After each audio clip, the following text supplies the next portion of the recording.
control freak. It's what my staff thinks. They may be right, because this treadmill of dread running through my head keeps me up at night. I'm so tired of micromanaging. How do I train, manage, and lead? I can't find time to be visionary, head down in the weeds. We're gonna tighten up this operation. We're gonna build a strong foundation. No more chaos and confusion. We'll build a team that brings solutions. I see what could be, and I can't wait.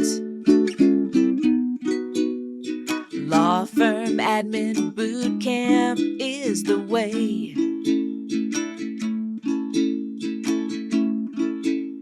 We're signing up today. Law firm admin boot camp is the way. I've heard if you have a lot of chaos in your life, there's a great law firm admin boot camp that can probably help you out with that. Check it out. When you start missing your structure, your weekly stakeholders meeting, your case management meeting, your marketing meeting, your stakeholders meeting, sometimes all it takes is 1 week, because we do these on Monday, and the last Monday was a holiday and we skipped it and missed it. Sometimes that's just one of the issues. A lot of times that's it. But when let's take a case study here. Let's talk about Sarah, a law firm owner.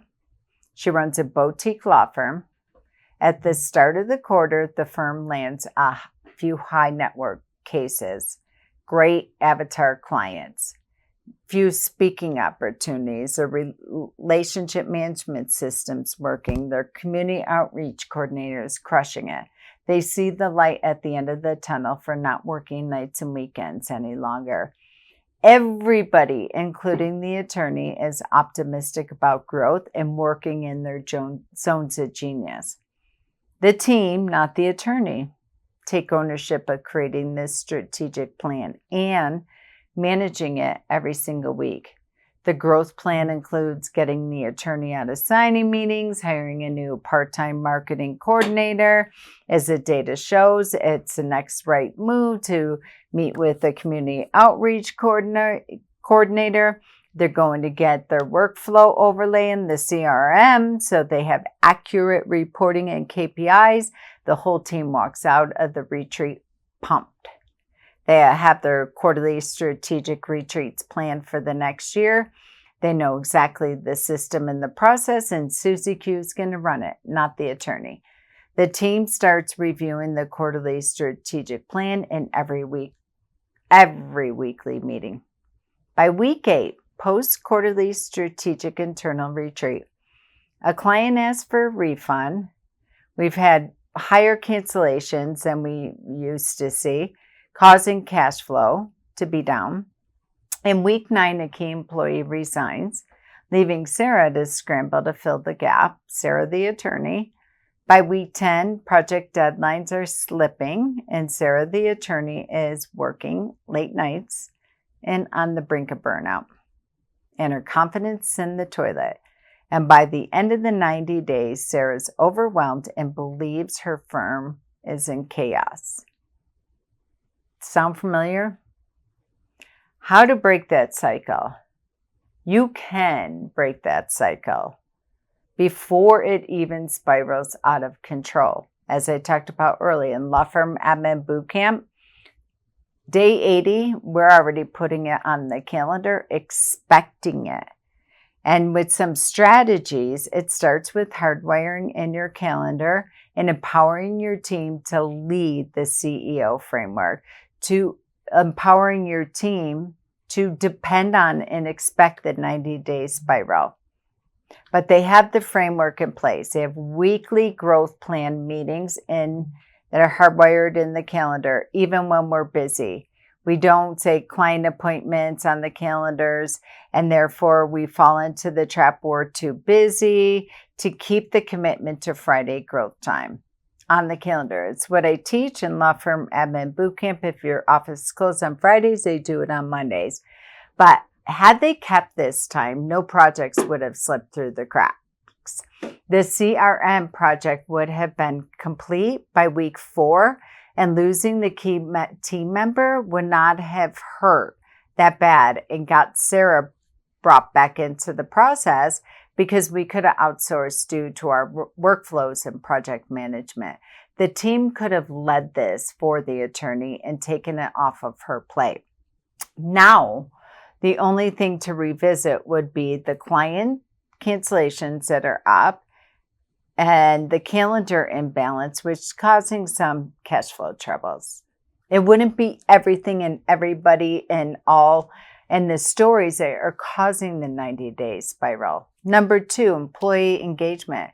To foster a positive work environment and keep open lines of communication to prevent unexpected turnover. The key employee that left was poached away from another law firm. She didn't really want to leave, but the constant rescheduling of her quarterly employee growth plan review, the attorney not giving up control for the team to take over, placing that part-time marketing coordinator and ditching of growth days to get the CRM transition completed, made the decision to leave when waved in front of her with a great systematized law firm that has all this already in place with more money and a bonus structure. Rather easy for this employee to leave because we are so great, we're doing well, and the business is coming in and we abandon everything that would prevent the 90-day burnout and the vicious cycle. Number 3 is daily huddles. Sticking to and allowing the team to lead and manage and facilitate the daily huddles is absolutely critical and crucial for eliminating the 90-day spiral. This allows issue spot and take decisive action in real time. Number 4, which I think is the biggest, typically the 90-day freakout, the 90-day spiral is due to emotions, resentment, and burnout. Exhaustion. When you prioritize your mental health and physical health, and it's so hard for us as entrepreneurs, high performers, it maintains resilience and it's critical. When you walk in the office and your team see that look, you allow for them to be your accountability cop. When you share your personal goals, your family goals, etc., they can hold you accountable like a trainer. Typically, the freak out and the language and the words and the energy of all, everything, everyone, and nobody are the greatest indicators that you're headed to the 90-day freak out, if not in the belly of it. So when you can remove the attorney, and sometimes it's removing the attorney from certain meetings. They resent or they blow up or they make really heavy and hard. When you start to feel that disappointment tone from your attorney, or if you are the attorney and you're feeling it, it's an indicator you need to stop and restart because the blow up, the freak out, and the spiral is coming, and sometimes like a freight train.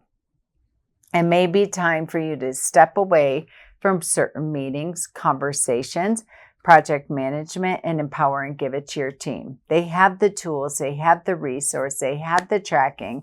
And when they have the CEO reporting and the CEO framework and remove yourself, you can work on your 80% needle moving, cash flow generating work.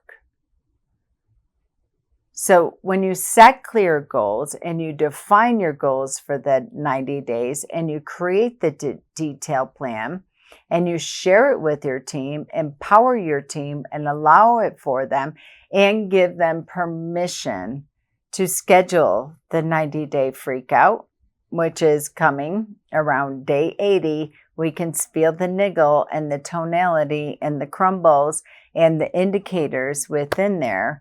And you can support them with that.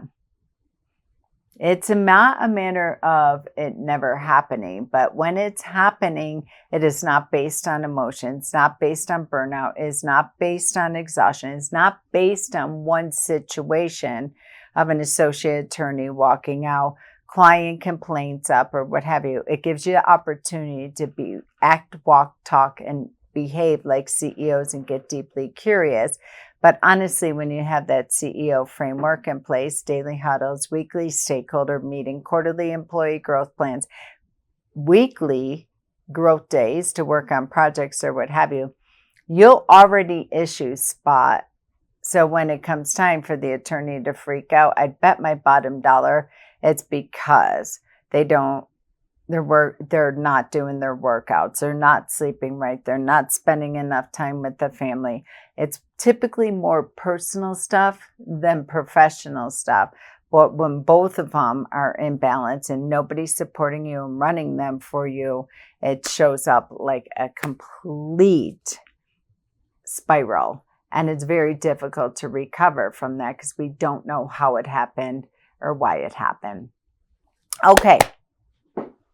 As always, continue being legal leaders leading legal leaders. Attorneys, if you feel like you do not have legal leaders leading all this for you, share this podcast with them, share my message with them, share my mission and vision with them, and let's get on a call and give it to them as a gift and say, I surrender. Here's the white flag.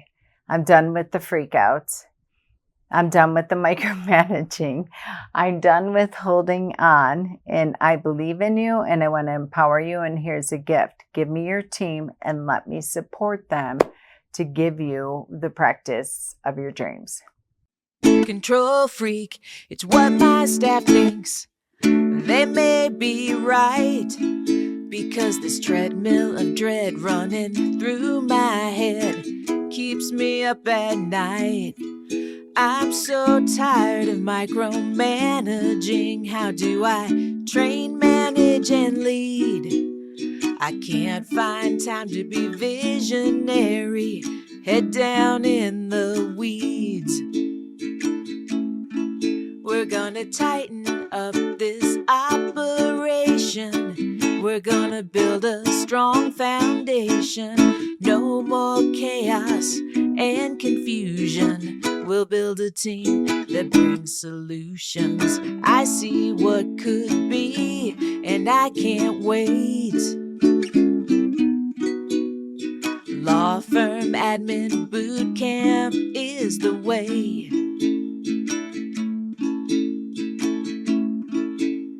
We're signing up today. Law firm admin boot camp is the way. I've heard if you have a lot of chaos in your life, there's a great law firm admin boot camp that can probably help you out with that. Check it out.